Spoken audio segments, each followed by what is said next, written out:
राज्य और सुख के लोभ में हम अपने ही लोगों की हत्या करने को उतारू हो गए। धृतराष्ट्र के अस्त्रों शस्त्रों से सुसज्जित बेटे भले रण में मुझे मार डाले तो भी मेरे लिए यही उचित और स्वीकार्य होगा। अर्जुन की ये विषाद योग दशा देखकर उसके सारथी श्री कृष्ण कदापि चिंतित नहीं हुए, बल्कि उसकी बातें सुनकर ऋषिकेश कृष्ण कुछ हंस पड़े और अर्जुन से बोले,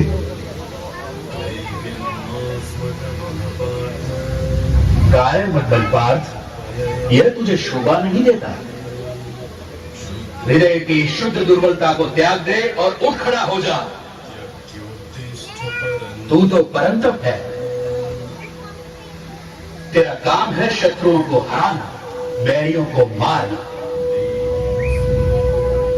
इस देह में आकर हमारी आत्मा बचपन, जवानी, बुढ़ापा इन सभी अवस्थाओं को प्राप्त करती है और फिर एक देह से निकलकर दूसरे देह में चली जाती है। इस देह परिवर्तन को देखकर कोई भी धीर बुद्धि व्यक्ति कभी भ्रमित नहीं होता है अर्जुन।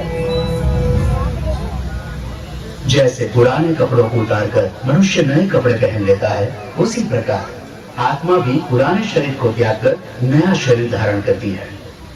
इस आत्मा को ना तो शस्त्र काट सकता है और ना आग इसे जला सकती है, ना इसे पानी भिगा सकता है और ना ही हवा उसे सुखा सकती है।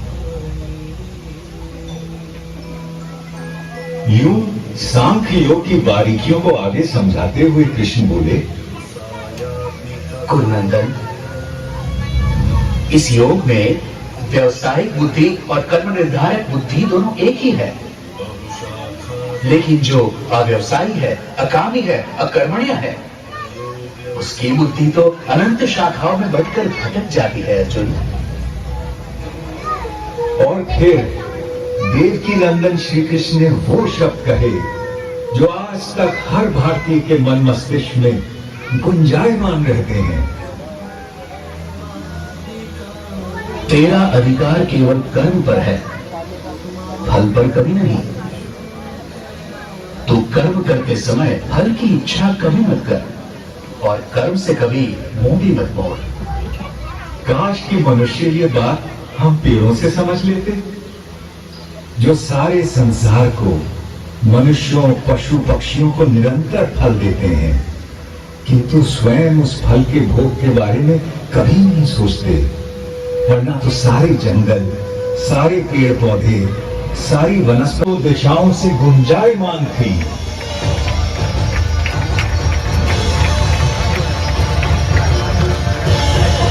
मैं अक्षर हूँ, अनिर्देश्य हूँ, अव्यक्त हूँ, सर्वज्ञ हूँ, चिंतन से परे कूटस्थ हूँ, अचल हूँ, ध्रुव हूँ।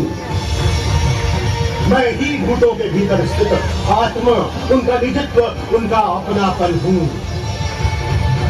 आदित्यों में मैं विष्णु, प्रकाश पुंजों में सूर्य, मारुतों में मारीची, नक्षत्रों में चंद्र, वेदों में सामवेद, देवताओं में इंद्र, इंद्रियों में मन, प्राणियों में चेतना, रुद्रों में शंकर, यक्षों में कुबेर, वसुओं में अग्नि, पर्वतों में मेरु, पुरोहितों में बृहस्पति, सेनापतियों में स्कंद, जलाशयों में समुद्र, महर्षियों में भृगु, वाणी में ओम, यज्ञों में जप, अजल पदार्थों में हिमालय, पेड़ों में अश्वत्थ, देवर्षियों में नारद, गंधर्वों में चित्ररथ, मुनियों में कपिल, अश्वों में उच्चैः, गधों में ऐरावत, मनुष्यों में राजा, हथियारों में वज्र, गौओं में कामधेनु, जन्मदाताओं में कामदेव, नागों में वासुकी, पशुओं में सिंह, पक्षियों में गरुड़, मछलियों में मगरमच्छ, पर्वतकर्ताओं में पवन, ऋचाओं में बृहत्साम, छंदों में गायत्री, ऋतुओं में वसंत, नदियों में गंगा, शस्त्रज्ञों में राम, विद्याओं में आध्यात्म, सृष्टियों का आरंभ, अंत, मध्य मैं ही हूँ।